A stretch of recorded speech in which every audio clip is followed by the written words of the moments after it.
Bonjour à tous, nous sommes avec Daniel Debex que maintenant vous connaissez depuis quelques vidéos. Aujourd'hui nous allons parler hypnose et gestion de la douleur. La douleur est chez nous douleur. Donc Dan, tu peux nous en dire plus là-dessus? La douleur, il vous est tous arrivé un jour de vous pincer à une porte ou en bricolant, de donner un coup de marteau sur le doigt et aïe aïe aïe et vous jouez tous les noms d'oiseaux. Sauf que comme vous avez plein de travail, vous frottez le doigt et puis vous vous remettez à votre travail, vous n'y pensez plus. Et arrivé le soir, vous prenez la douche pour aller au restaurant avec les amis, et là, mince, ça fait mal ce truc, et vous avez une coupe et le doigt toute la soirée, alors que vous n'y aviez pas pensé une seconde de toute l'après-midi. En fait, si on pense avec le visuel, on regarde, si on pense avec l'auditif, parce qu'on se rappelle la porte qui a claqué sur notre doigt ou autre chose, qu'on y pense avec l'odeur du sang, qu'on y pense avec nos 5 sens, la vue, l'odorat, l'ouïe, le goût et le toucher, nous avons très mal. Plus nous cumulons le nombre de sens sur la douleur, plus cette douleur est forte.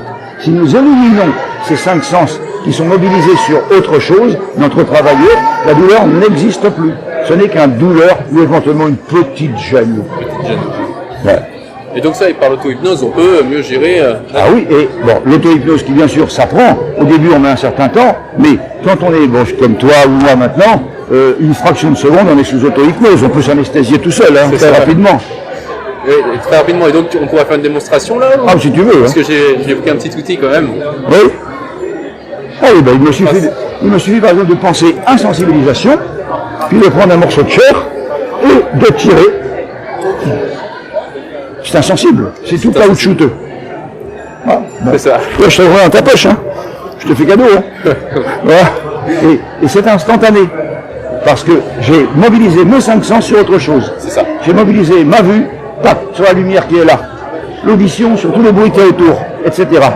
L'odeur, parce qu'ici on a des odeurs dans ce salon d'encens, etc. J'ai tout de suite mobilisé tous mes 5 sens sur autre chose et automatiquement la douleur n'existe pas. Et puis, il y a peut-être une petite trace quand même là, mais ça va partir en 1 heure à peu près. Voilà. C'est jusqu'au sang. Ouais, très bien.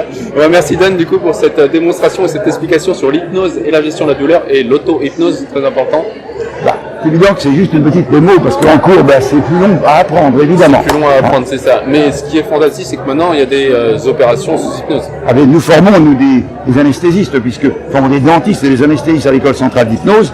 Et il y en a maintenant un peu partout dans toute la France. Il y a en Belgique, en Suisse, un peu au Maroc aussi, enfin au Liban, des anesthésistes qui pratiquent l'hypnose sans la moindre goutte d'anesthésiant, je dis bien.